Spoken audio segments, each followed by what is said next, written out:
Halo, belum ada follower. Belum ada. Belum ada. Nanti kalau ada yang nyapa aja. Ya, sudah ada yang masuk. Halo, selamat pagi.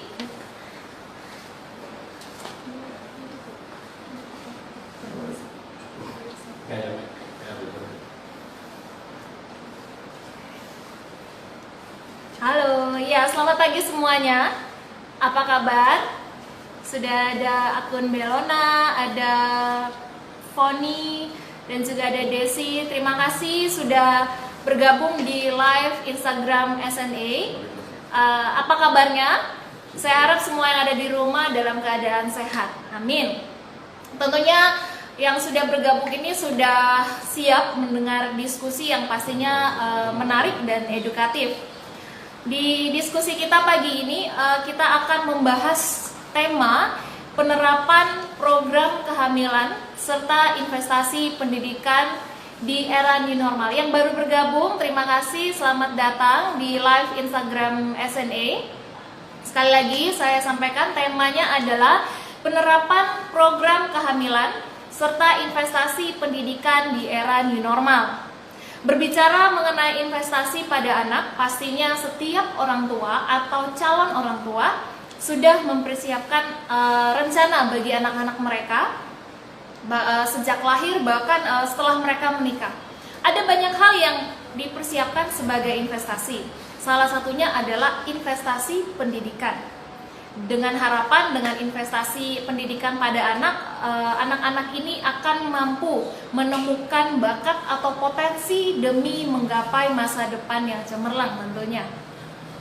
Nah, tujuan dari diskusi kita pagi ini adalah memfasilitasi informasi tentang program kehamilan serta persiapan investasi dalam pendidikan untuk para calon orang tua atau orang tua di era new normal. Hari ini kita akan ada dua pembicara yang tentunya sudah pakar atau ahli di bidangnya. Nanti akan ada Dr. Beni atau Dr. Benedictus Arifin SPOGK FICS yang bakal hadir bersama-sama kita di sini. Nah, sambil menunggu dokternya ini saya sapa dulu teman-teman yang sudah ada Henny Maria 12, selamat datang, ada Maverick, ada K_NKMH, wah susah ya namanya ya. Kemudian ada Ricky, selamat datang, ada Miss Candy, halo Miss Candy. Terima kasih sudah hadir di live Instagram kami. Kita bakal bergabung bersama Dr. Beni. Gak sabar dengar sharingnya. Terima kasih. Hai, apa Nah, kabar? di sini sudah ada Dr. Benedictus Arifin SPOGK FICS yang biasa disapa Dr. Beni. Halo, Dr. Beni, apa Halo, kabar? baik, apa kabar?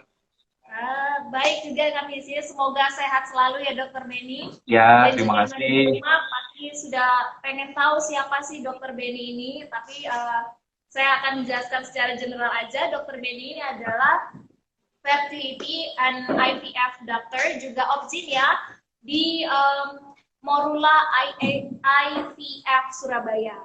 Dan nanti juga ada pembicara kedua. Beliau adalah Miss Sylvia Arista.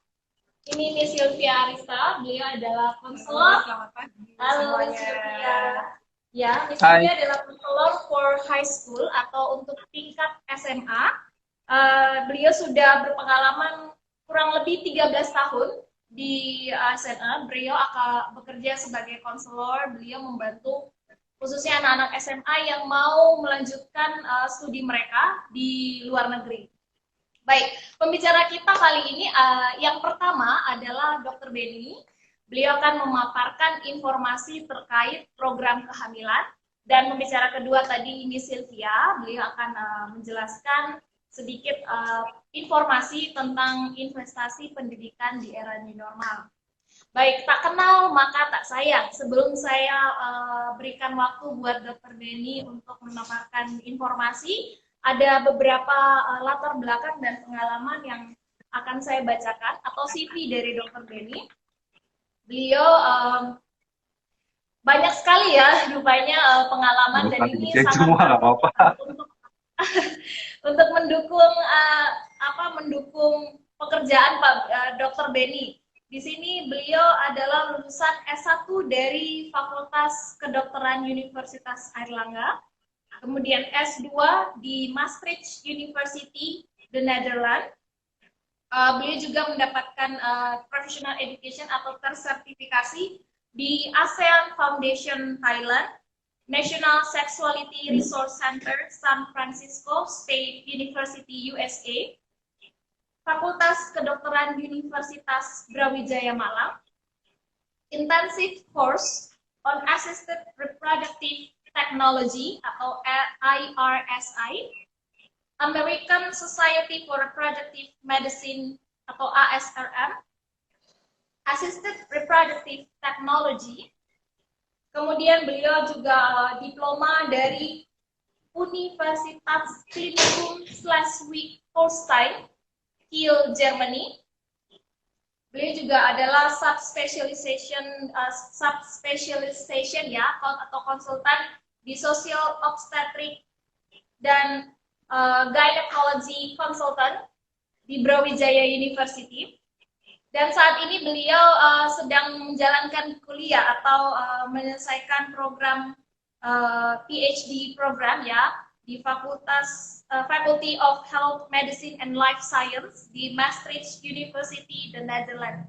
Beliau juga adalah seperti yang saya sudah sampaikan. Iya, gimana? Gak usah semua dibacain, gak apa-apa. Gak apa-apa. Ada juga, beliau juga tadi sudah sampaikan adalah fertility and IVF doctor di Morula IVF Surabaya. Dan ada beliau juga objin spesialis di beberapa rumah sakit. Saya ada baca 4 saja, di National Hospital Surabaya, Total Life Clinic Surabaya, Rumah Sakit Mitra Keluarga Kenjeran Surabaya, RSUD Bakti Dharma Husada Surabaya.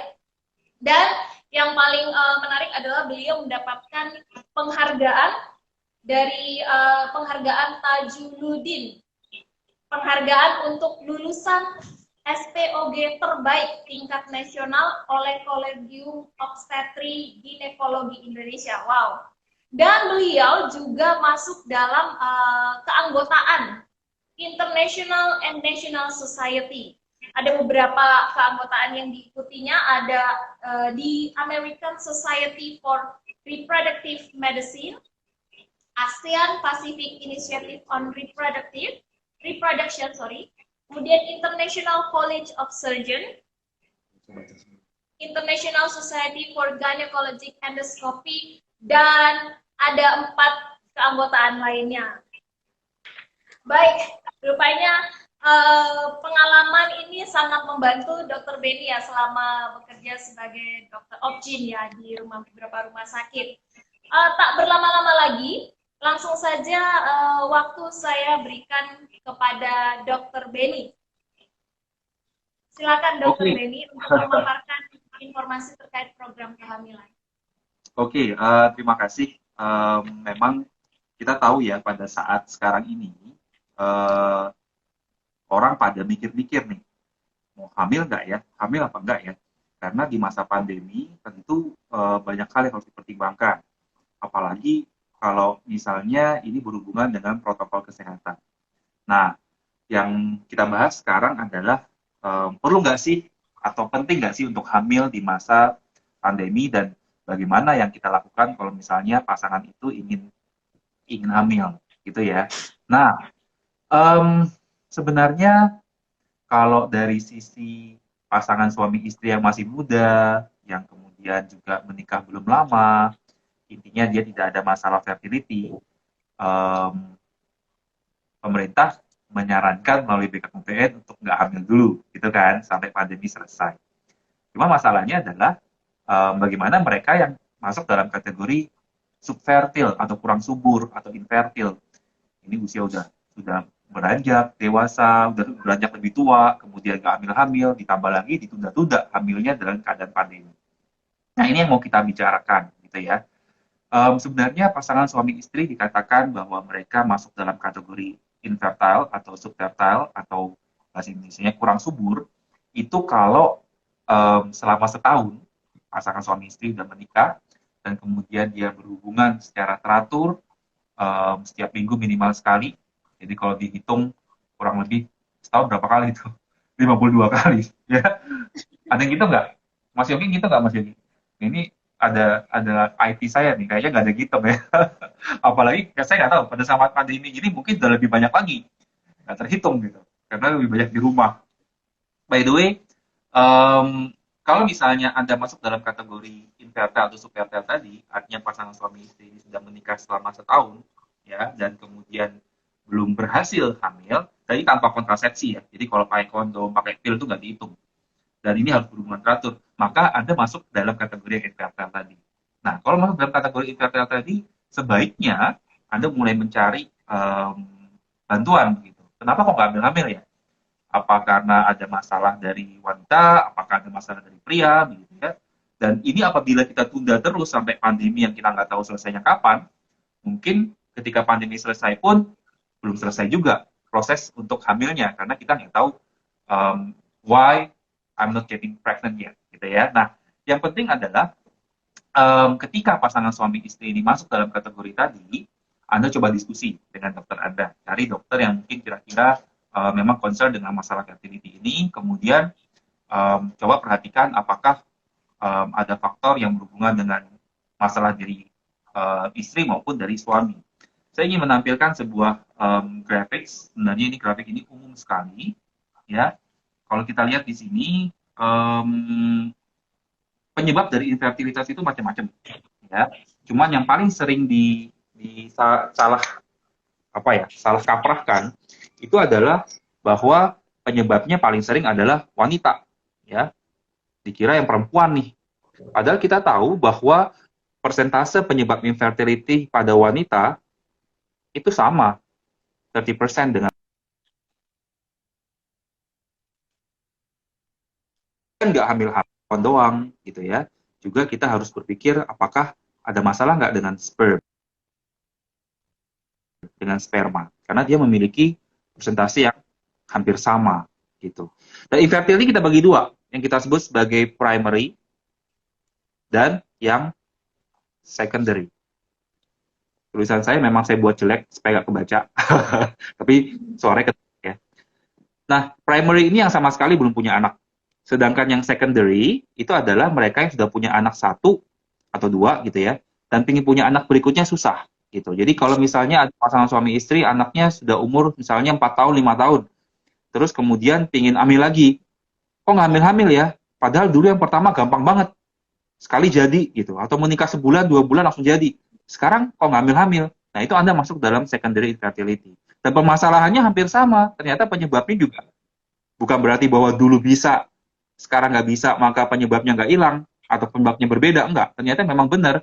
Dari secondary infertility pun, itu separohnya, ya, 30% male problem, 30% adalah female problem, dan 10% adalah combined, bahwa ada masalah di laki-laki dan ada masalah di perempuan. Memang ada seperempat yang kita tidak bisa jelaskan kenapa. Nah, kalau Anda masuk ke dalam kategori tadi, artinya di masa pandemi ini, sebaiknya ya jangan menunda kehamilan. Ya. Yang kedua adalah apakah Anda masuk ke dalam kategori urgency atau emergency, tanda petik tentang fertility gitu. Kalau udah usia 35 ke atas, jangan menunggu setahun. Ya, kalau sudah 35 ke atas, sebaiknya menunggunya 6 bulan aja. Jangan menunggu lebih dari setahun, lebih dari 6 bulan. Kenapa? Karena kita tahu bahwa fertility pada mereka yang usia di atas 35 itu sudah akan lebih menurun dibanding usia 35. Untung saya masih di bawah 35 umurnya, jadi nggak perlu khawatir. Kok ketawa? Nggak percaya ya? Bener-bener kok, saya di bawah 35. Nggak percaya, nggak percaya. Iya, di bawah 35 beberapa belas tahun yang lalu maksudnya, jadi oke. Kayaknya nggak ada deh ya yang sampai subspecialization usia di bawah 35 kayaknya belum ada. However, it's okay. Ini kembali bahwa kalau misalnya Anda, terutama istri ya, itu di usia 35 atau mendekati 35, nah ini jangan lama-lama, jangan tunda untuk hamil. Terus gimana di masa pandemi, Dok? Apakah aman-aman saja di masa pandemi? Begini, em, kita tahu bahwa SARS-CoV-2 atau nama virus dari penyebab COVID-19 itu adalah SARS-CoV-2, itu menularnya melalui droplets, melalui ya percikan dari udara yang kita omongin, dari bersin kita dan sebagainya. Otomatis kita kalau kita melakukan protokol kesehatan dengan baik, gitu ya, kita pakai masker, kemudian pakai face shield kalau perlu, kita menghindari keramaian, kita tidak cuci tangan sebelum ini. Karena gini, banyak orang berpikir bahwa kalau tatap-tatapan muka nih, jaraknya 1 meter, itu kita langsung ketularan. Nggak benar, kalau kita cuma 1 meter dan kita nggak ngapa-ngapain, kita nggak ketularan gitu. Tapi masalahnya kalau jaraknya 1 meter, dan kemudian yang satu bersin, nggak pakai masker, yang satu juga nggak pakai masker gitu ya, kemudian deket-deketan, nah itu mungkin ketularan. So, sebenarnya kalau kita menggunakan masker yang baik, kita cuci tangan yang baik, kita melakukan physical distancing dengan baik, apalagi kalau Anda nanti program hamil, misalnya di Morula, Anda akan dilakukan screening, gitu kan, dan itu akan jauh lebih aman, dan angka resikonya akan lebih rendah. Bukan berarti zero risk, ya, bukan berarti zero risk, tapi zero risk saja tidak ada risiko, tapi akan sangat-sangat rendah, begitu. Dan lagi dia akan menular apabila misalnya kita melakukan ada di tangan kita dan kemudian kita pegang mulut, muka, ya, hidung, mata. Makanya seandainya virus itu pun ada di dalam tangan kita dan kemudian kita cuci tangan dengan baik, itu sebelum kita megang muka, ya, hidung, mata, dan mulut kita, harusnya kita akan cukup terhindar. Gitu. Nah, di mana dengan program hamil di masa pandemi, kalau misalnya saya harus ketemu dokter. Nah, tidak semua program hamil kan harus setiap kali datang ke rumah sakit kan. Secara umum, kalau kita lihat, ya, saya mau membagi program hamil itu menjadi 3, ya. Jadi kalau kita lihat nih,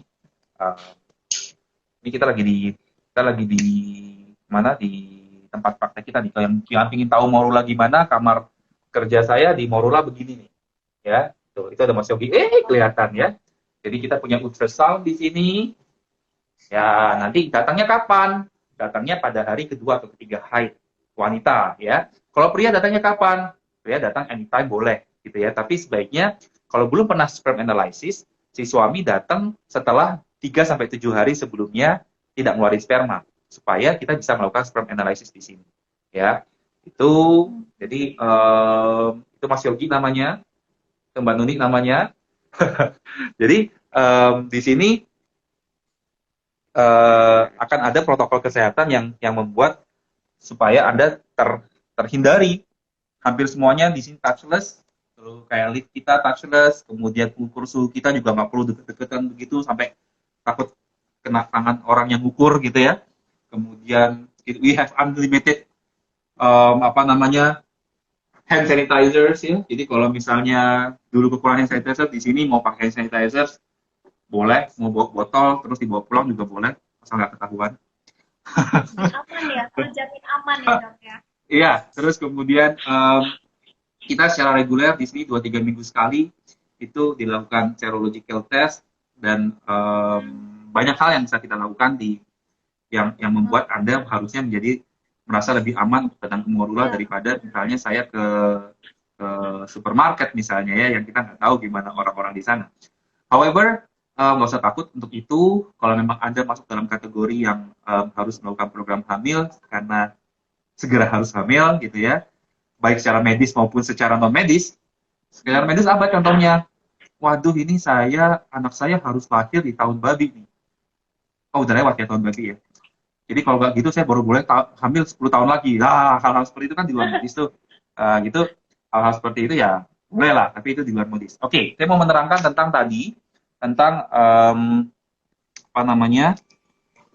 program hamil. So we know that there are only 3 fertility program. Yang pertama adalah program hamil secara alami. Oke. Ya. Yang kedua adalah program hamil secara inseminasi atau bahasa kerennya adalah IUI, intrauterine insemination. Yang ketiga adalah IVF atau BT, ya, bayi tabung. BT itu B dan T ya, bukan Bukan BP. BE. Ya, kalau BTE itu saya nggak tahu artinya apa ya. Oh, kurang tahu. BT itu apa singkatannya, Mbak Nuni? Butuh teman, masa sih?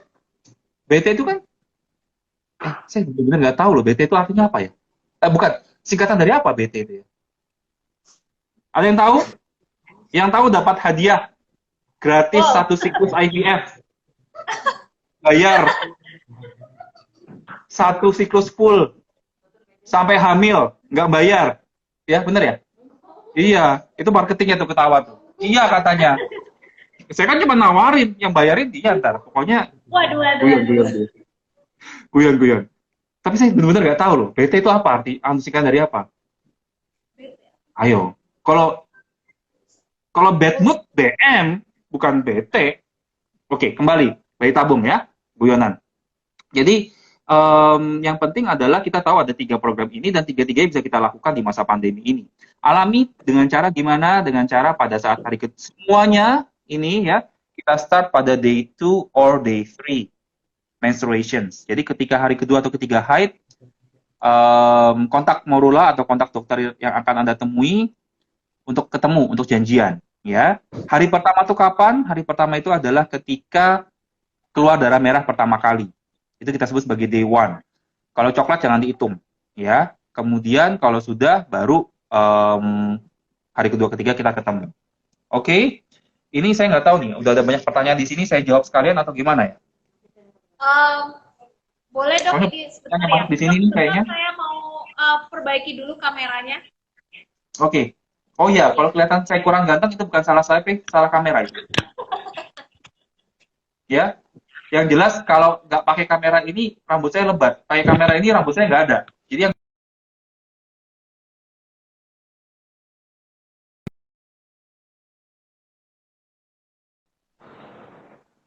Mas Yogi,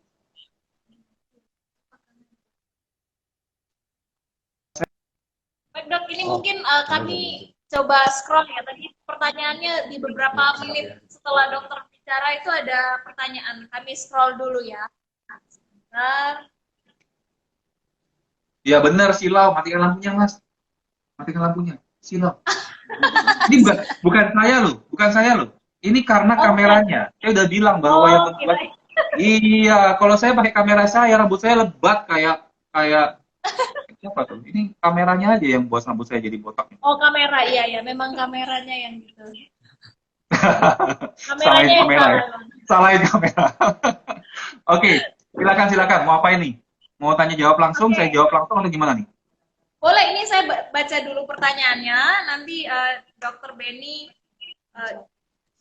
sebentar. Ini ada sementara saya baca yang barusan join dulu, nanti dibantu teman-teman saya untuk scroll pertanyaan di awal-awal ya.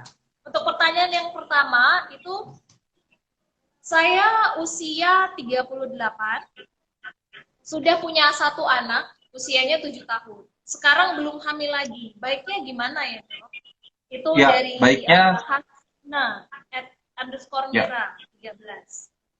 jadi Hasna Mira, pertanyaan saya nggak hamilnya kenapa? Jangan-jangan nggak pernah berhubungan. Ayo, ayo, nggak bisa hamil kalau nggak berhubungan, ya. Oke, tadi sudah saya jelaskan bahwa apabila sudah 7 tahun dan nggak pakai KB dan sudah melakukan hubungan seks secara teratur selama seminggu sekali dan belum hamil, sudah waktunya Anda untuk mengecek apakah sperma suami Anda baik apa tidak, apakah masih sama dengan 7 tahun yang lalu, dan Anda juga harus mengecek bagaimana cadangan telurnya. Gitu ya. Jadi langkah pertama adalah cek, karena itu kita sebut sebagai secondary infertility atau ketidaksuburan sekunder. Dan itu cukup banyak anunya kasusnya. Oke, mungkin gitu ya. Oke. Terima kasih. Mungkin sudah, kalau masih ada pertanyaan lagi, nggak apa-apa ditanya lagi. Pertanyaan Kayaknya banyak berikutnya. banget dalam sini ya. Ya. Ya, pertanyaan berikutnya dari Umi Hanik. Dok, kalau laki-laki, sebentar. Ini OR ini maksudnya apa ya? Olahraga sepeda itu bisa memburuk sperma tidak? Oke, jadi sperma itu tidak bisa dibunuh dengan cara olahraga sepeda, ya. Hmm. Jadi ini membunuh sperma ini kayaknya bahaya nih. Apa hukumnya kalau kita membunuh sperma? Nggak guyon ya. Jadi sepeda, kalau kita bersepeda dengan terlalu sering dan terlalu lama, memang sudah ada 2-3 penelitian yang dengan sampel yang cukup besar yang menunjukkan bahwa bersepeda dalam jangka waktu yang lama dan dalam dalam periode waktu yang lama itu tidak menguntungkan bagi baik jumlah, bentuk maupun pergerakan sperma. Maka bukan Hmm. berarti orang yang suka bersepeda itu tidak baik, bukan. Tapi kalau misalnya Anda dalam program fertility, saya menyarankan Anda tidak melakukan olahraga sepeda terlalu sering dan terlalu lama. Karena kita Oh. tahu bahwa ada satu penelitian yang menunjukkan bahwa sebuah penelitian menunjukkan selama 16 weeks, ya, 16 weeks itu berapa? 3 bulan sampai 4 bulan ya, orang Hmm. bersepeda dan kemudian dibandingkan antara tidak bersepeda, sebelum dia bersepeda dan sesudahnya, itu memang kualitas spermanya menjadi tidak baik, jadi kurang baik. Jadi saya selalu menyarankan bagi mereka yang ada sedang melakukan program kehamilan untuk mengurangi olahraga bersepeda. Saya sendiri hampir sepedaan tiap hari, ya, Hmm. sebulan kemarin 700-800 kilo sepedaan. Tapi untung anaknya udah 2 ya, jadi dan istri saya nggak mau punya anak lagi. Ya entah entah kapan kalau misalnya istri saya mau punya anak lagi ya, baru. Oke. Gitu mungkin ya. Jadi Oke. saran saya sih kalau apalagi kalau Anda ada gangguan sperma tambah lagi. Sebaiknya mulai dihindari bersepeda yang lama dalam jangka waktu yang panjang. Hmm. Baik, ini terima kasih dok. Ada lagi, ini banyak pertanyaannya saya dari tadi scroll ya. Hmm. Tapi mohon maaf buat yang sudah sempat bertanya tapi nggak kelewat, saya kelewat. Nanti akan dibantu sama tim yang lain, tim saya untuk merecord pertanyaan-pertanyaan. Sebentar, ini ada pertanyaan baru lagi dari Agustina Kurnia. Saya usia 35 tahun. Apa yang menentukan program ini dan IVF? Dasarnya apa? Yang menentukan. Gimana ya? Mohon maaf, Maksudnya? pertanyaannya gimana? Oh, gini. Saya usia 35 tahun ingin bertanya untuk apa yang menentukan program IUI dan IVF. Dasarnya oke, gini. Jadi, kapan sih orang itu harus IVF dan kapan dia Oh harus ya, IUI? Harus ya. insent ya. Gini, insent itu bukan tahapan yang harus dilalui dulu sebelum orang IVF. Jadi bukan kayak harus untuk SMA maka Hmm. anak SD harus lewat SMP dulu, bukan ya. Jadi kalau orang sedang berpikir bahwa ngapain saya bayi tabung, wong saya belum pernah insent, bukan seperti itu. Jadi masing-masing insent maupun IVF itu memiliki indikasi masing-masing dan syarat masing-masing. IUI atau inseminasi itu syaratnya adalah kedua saluran telur nggak buntu dan sperm dan sperma pria itu jumlahnya harus cukup, gitu ya. Jadi nggak Hmm. bisa kita maksain kalau misalnya salurannya buntu, ya otomatis nggak mungkin saya melakukan insent. Saluran telur ya, saluran telur wanita. Kemudian wah spermanya ekstrim oligoastenoterato-zoospermia itu diagnosanya Waduh. panjang banget tuh. Nah, itu nggak mungkin juga gitu ya. Jadi tentu ada indikasinya. Kapan insect itu menjadi pilihan dan kemungkinannya lebih besar berhasil apabila kedua saluran tidak buntu, kemudian juga spermanya memiliki jumlah yang cukup gitu. Terutama bentuknya juga cukup. Jadi insect ini juga sangat sperm dependent, sangat tergantung dengan sperma. Gak bisa tiba-tiba dok, saya kan belum pernah insect nih, ngapain saya bayi tabung? Tapi ya mana mungkin kita melakukan insent seandainya tadi syarat-syarat tidak terpenuhi. Mungkin gitu ya. Jadi usia 35, program insem atau IVF, saya tanya dulu sperm analysisnya bagaimana, dan kemudian saluran telurnya bagaimana. Gitu ya. Hmm. Jadi mau tahu jelasnya langsung ke dokter Beni aja ya. Boleh, nanti kapan-kapan ngobrol di sini. Ya, ini ada dari William Sarimbi. Oh, itu sudah langsung tuh, dok, rencana bulan depan saya sama suami rencana mau program bayi tabung dengan dokter Beni ya. Boleh, nggak apa-apa. Jangan lupa berdoa ya. Oh ya, berdoa dulu sebelum ke Oke, dokter Beni. iya, betul. Oke, ini ada pertanyaan juga dari Mirnawati underscore Hama. Perkiraan biaya bayi tabung dok, berapa dok? Kalau tadi Anda bisa menjelaskan tentang BT, kayaknya gratis deh. Ya, jadi kan sudah ada program gratis kalau tahu BT itu singkatan dari apa. Yang bayarin marketingnya Morula. Guyon, guyon ya. Guyon. Nah, itu langsung langsung sakit perut semua tuh yang di luar yang di sana. Jadi gini, saya bisa menjelaskan secara singkat bahwa bayi tabung itu sangat bervariasi karena apa namanya dosis yang dipakai, obat yang dipakai antara satu orang dengan orang lain itu berbeda. Nah, tapi di Morula IVF Surabaya ini kita punya cukup transparansi yang terbuka. Jadi yang bisa ada akses dimanapun biayanya berapa. Bahkan kalau misalnya ikut acara Morula itu biasanya kita tampilin tuh di slide ya. Nah, ini juga bergantung dari usia ibu dan usia suami gitu kan. Jadi rata-rata sih mungkin sekitar 80 sampai 90 juta ini pada usia yang misalnya di atas 30 tahun gitu. Tapi di bawah 35 tahun atau di atas kurang dari 40 tahun. Nah, detail dari biaya ini mengapa nggak sama? Karena obat yang dipakai belum tentu dosisnya sama. Jadi Anda sebaiknya coba kontak ke dokter atau ke marketing yang ada di sini. Ingin tahu nih, dok, biaya obat sekali suntik berapa? Obat ini berapa? Nanti ovum pick up berapa? Embryo transfer berapa? Nah, itu ada semua tuh. Jadi, dan itu biasanya nggak dibayar secara sekaligus, gitu ya. Dibayarnya boleh cicilan 560 kali. Oh enggak, berapa kali? Guyon-guyon. Aduh, tegang. Oh, ada program cicilan ya di Tokopedia. Dan mana lagi? Dan Bukalapak gitu. Shopee nggak ada. Oh, saya punyanya Shopee. Enggak, guyon. Jadi hal-hal seperti itu nanti Anda bisa diskusikan. Memang itu bukan bukan apa namanya? Saya nggak hafal terus terang berapa harga setiap obat. Cuman kalau range-nya tadi mungkin sekitar 80 to 90 million, 80 sampai 90 juta itu pada dosis yang standar gitu ya. Baik dok, terima kasih dok untuk informasinya. Mohon maaf ini sebenarnya banyak pertanyaan yang muncul di live story ini, tapi mohon maaf karena waktunya memang live IG-nya cuma 1 jam, jadi kami maksimalkan saja untuk waktunya. Nanti ada pertanyaan-pertanyaan kami bantu untuk record, kemudian kami sampaikan ke Morula, atau mungkin bisa langsung DM ke Instagramnya Morula ya dok ya? Boleh. Ya, langsung DM langsung ke dokter ke Morula, nanti akan dibantu oleh tim Morula untuk menjawab pertanyaan dari yang sudah ada, termasuk salah satunya dari Putri Diari. Mohon maaf ya untuk pertanyaannya sesi pertanyaan sudah ditutup. Dan juga tadi kan sudah ada yang bertanya tentang mau biayanya gimana. Nah, ini ada kabar baik bahwa akan ada promo menarik bagi calon orang tua yang melakukan program kehamilan di Morula IVF dari SNA, serta free konsultasi program kehamilan 1 kali dengan dokter dari Morula berlaku 1 kali per ID per orang tua dengan terms and condition yang bisa dikonfirmasi ulang dengan marketing Morula IVF.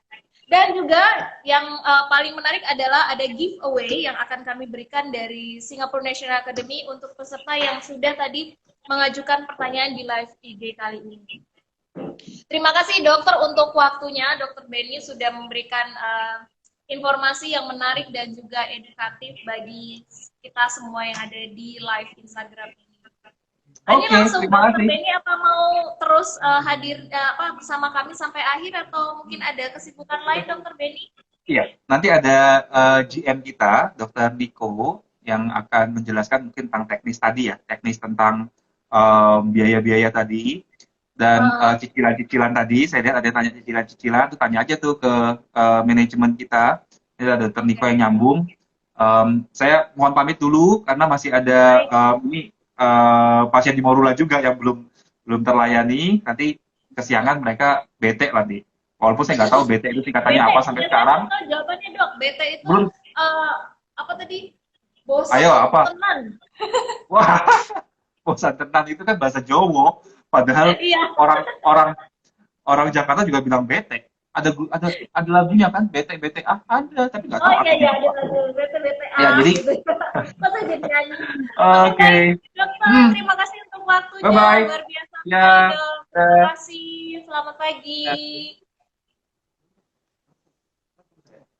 Baik, semua yang sudah bergabung, terima kasih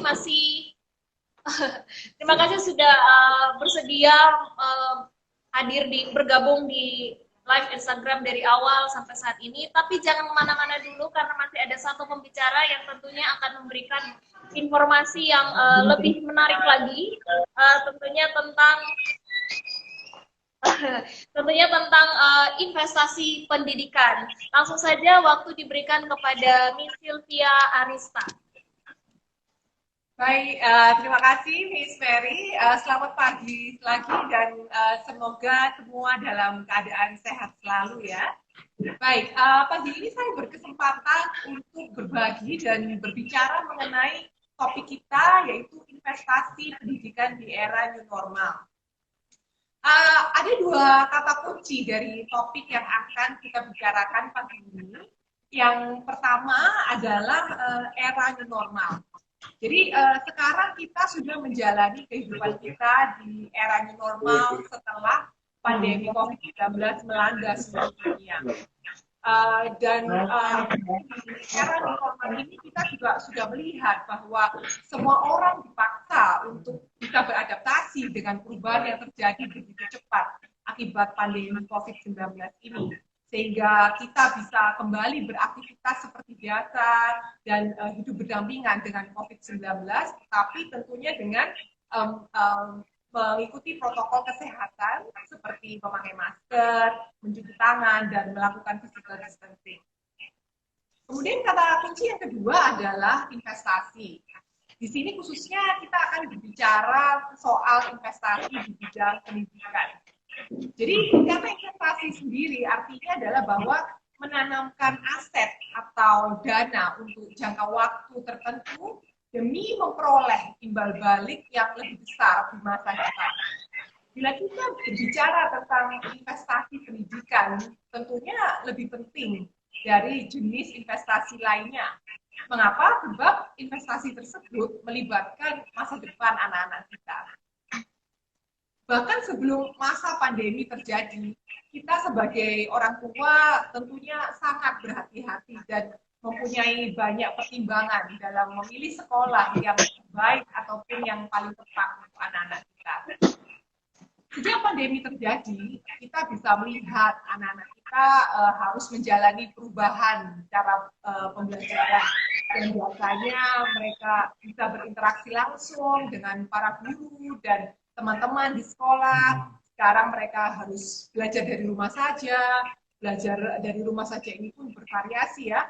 Ada yang duduk di depan laptop dari jam sekian sampai jam sekian. Kemudian belajar melalui berbagai online platform. Ada juga yang tidak bisa bertemu secara online dengan para guru maupun teman-temannya dan hanya menerima tugas dari guru-guru melalui WhatsApp misalnya dan seterusnya. Nah, kemudian kondisi seperti ini tentunya dapat menimbulkan pertanyaan, terutama bagi para orang tua baru, bagaimana kira-kira cara memilih sekolah yang paling tepat sebagai investasi bagi anak-anaknya, terutama di era new normal ini.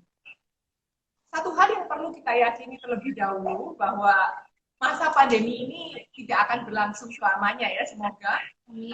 Semoga kita akan bisa kembali lagi beraktivitas seperti biasa sebelum masa pandemi ini terjadi. Nah, meskipun sekarang anak-anak masih harus melakukan pembelajaran secara online dan dari rumah saja, pada saat pandemi berakhir, tentunya sekolah akan kembali melakukan kegiatan belajar mengajar secara langsung, tatap muka secara langsung. Jadi pada saat akan memilih sekolah buat anak-anak kita, sebaiknya kita juga tidak berpikiran bahwa sekarang juga masih belajar online kok dan nggak masalah sekolah mana yang akan dipilih, toh sama saja semua belajar dari rumah dan belajar secara online. Kalau kita kembali lagi ke kata kunci investasi, memilihkan sekolah yang paling tepat ataupun yang terbaik bagi anak-anak kita merupakan investasi jangka panjang. Maka lebih bijaksana kalau dari sedini mungkin kita sudah mempertimbangkan dengan baik investasi pendidikan yang akan kita lakukan untuk masa depan anak-anak kita. Karena kita sudah belajar dari pandemi COVID-19 ini bahwa segala sesuatu berubah secara cepat dan kita pun juga harus cepat beradaptasi dengan perubahan itu. Maka tentunya lingkungan sekolah yang dapat mempersiapkan anak-anak kita untuk dapat mandiri, berani mengambil keputusan, dan siap menghadapi perubahan adalah salah satu faktor yang penting untuk menjadi pertimbangan dalam memilih sekolah yang tepat untuk anak-anak kita.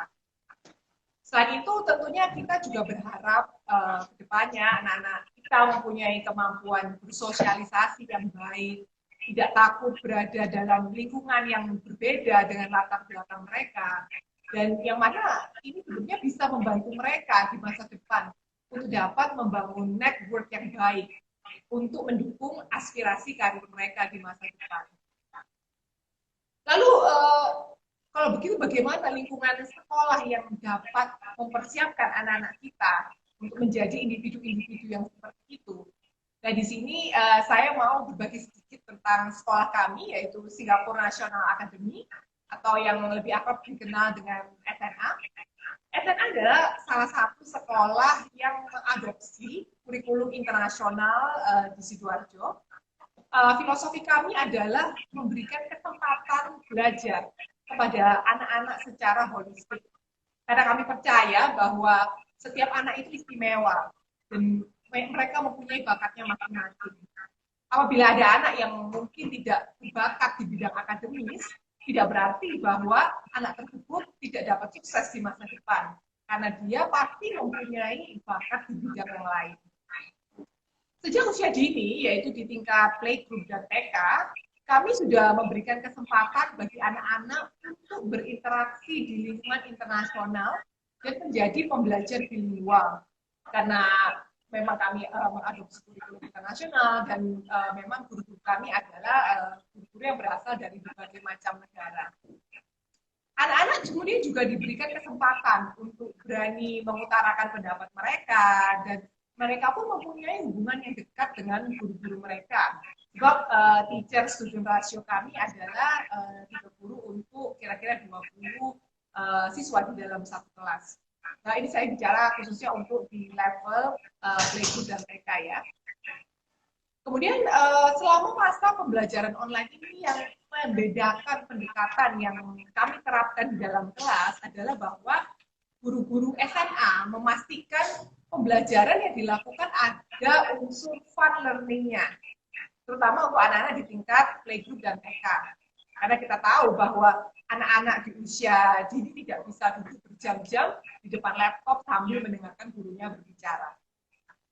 Kurikulum internasional yang kami adopsi pun menekankan pada mempersiapkan anak-anak kami menjadi individu-individu yang dinamis atau passionate akan yang apa yang mereka ingin lakukan. Kemudian individu-individu yang mandiri, mudah beradaptasi dengan segala situasi yang mereka hadapi. Individu-individu yang mampu bekerja sama dan berpikir kritis dan juga berintegritas. Dan nilai-nilai inilah yang memang menjadi landasan sekolah kami, yaitu passion, integrity, adaptability, grade, excellence, dan teamwork. Nah, mungkin sebagai penutup, bagi para orang tua muda, terutama yang sedang dalam proses menentukan investasi pendidikan bagi anak-anaknya di era new normal ini, tetap pertimbangkan dengan baik aspek-aspek yang sudah saya bagikan tadi, karena bagaimanapun juga kita perlu mengingat bahwa investasi yang akan Anda lakukan sekarang, hasilnya akan Anda petik di masa depan. Baik, saya akhiri dulu sesi saya kembalikan lagi ke Miss Mary. Terima kasih dan salam sehat selalu. Baik, terima kasih Miss Sylvia untuk waktunya, untuk sharing, berbagi tentang investasi pendidikan dan juga tentang sekolah. Dan terima kasih untuk Dr. Miko yang masih standby di Instagram, live Instagram kami. Ini mungkin teman-teman yang di rumah atau para orang tua, calon orang tua yang masih punya pertanyaan, bisa langsung DM ke Instagram Morula, nanti akan dibantu oleh tim dari Morula untuk menjawab pertanyaannya. Begitu ya Dr. Miko ya? Ya betul, ya silakan langsung. Oke, ya langsung saja DM ke Instagramnya Morula. Mungkin yang untuk yang belum tahu apa Instagramnya Morula, Dokter Niko mungkin bisa dibantu apa Instagramnya? Instagram kami di @morula_ivf_surabaya. Sambung semua. Morula Morula IVF IVF Surabaya. Surabaya. Baik, itu sudah disampaikan oleh Dokter Niko. Mungkin langsung saja DM pertanyaan-pertanyaan yang tadi sempat disampaikan di live IG kami. Dan sekali lagi terima kasih Miss Sylvia untuk informasinya. Ada beberapa pertanyaan Miss Sylvia, saya bacakan 3. Nanti ditampung dulu Miss Sylvia jawab sekaligus. Yaitu dari arif.wu.58. Apa ada promo sekolah di masa pandemi ini, Miss Sylvia? Kemudian ada pertanyaan kedua dari Suhartini Yayu 0201. Anak saya mau naik SD, berapa biayanya? Sekolahnya mulai kapan? Kemudian yang ketiga dari Edi 4694, belajar online di SMA bagaimana? Silakan Miss Sylvia. Baik, Miss Mary. Sepertinya pertanyaan-pertanyaannya kurang lebih hampir sama ya jenisnya. Saya rasa tidak akan cukup bagi saya untuk menjelaskan di sesi yang pendek ini. Oleh sebab itu untuk mereka-mereka yang sudah memberikan pertanyaan tersebut, saya undang untuk datang langsung ke kampus kami di sekolah kami di Raya Waru PP Legi. Silahkan datang dan membuat janji untuk bisa berbicara langsung dan bisa melakukan kultur. Jadi meskipun di masa pandemi ini kami memang melakukan pembelajaran secara jarak jauh, tetapi kampus kami tetap buka, sekolah kami tetap buka, dan akan ada staf-staf kami yang akan bisa melayani kultur dan akan bisa membantu menjawab pertanyaan-pertanyaan lebih lanjut mengenai SNA dan program-programnya. Demikian, Miss Ferry. Baik, terima kasih Miss Sylvia untuk informasinya. Jadi benar bahwa akan ada tim kami dari marketing Singapore National Academy yang akan membantu menjawab pertanyaan-pertanyaan yang lebih detail kepada yang sudah bertanya di live Instagram. Dan saya ingatkan kembali bahwa di acara ini, di live ini akan ada promo menarik bagi calon orang tua yang melakukan program kehamilan di Morula IVF dari SNA, serta free konsultasi program kehamilan 1 kali dengan dokter dari Morula berlaku 1 kali. Jadi setiap orang datang membawa ID, jadi satu anak dapat free konsultasi 1 kali dengan dokter, dengan term and condition yang bisa dikonfirmasi ulang dengan marketing Morula IVF. Jadi bisa kontak untuk pertanyaan lebih jawaban lebih detailnya di marketingnya Morula atau marketing Singapore National Academy. Dan bagi pasien yang membawa ID siswa SNA akan mendapatkan, ini khususnya buat parents atau orang tua murid yang sudah bersekolah di SNA ya, membawa ID siswa SNA akan mendapatkan free konsultasi program kehamilan 1 kali dengan dokter dari Morula IVF Surabaya. Bagi calon orang tua yang mendaftarkan program kehamilan di Morula IVF Surabaya, SNA akan memberikan voucher pendidikan sebesar 2.500.000. Saya ulangi bahwa akan ada voucher pendidikan sebesar 2.500.000. Dan term and condition yang berlaku untuk ketentuan selanjutnya silakan konfirmasi dengan marketing dari Morula di nomor 081 132 88019. Saya ulangi 081 132 88019. Baik, saya bisa memberikan kesimpulan bahwa memang kondisi saat ini bukan berarti kita melupakan impian dan rencana yang mau direalisasikan, termasuk memiliki anak, bahkan mempersiapkan anak-anak untuk mendapatkan pendidikan yang menunjang masa depan. Baik, Ari, semoga diskusi kita pada pagi hari ini bisa memberikan informasi yang bermakna juga edukatif bagi kita semua. Dan terima kasih sekali lagi buat semua yang sudah bergabung bersama kami dari awal hingga akhir. Terima kasih. Sampai jumpa di acara live Instagram SNA berikutnya. Terima kasih, salam sehat, selamat pagi. Bye-bye Dokter Niko, sorry.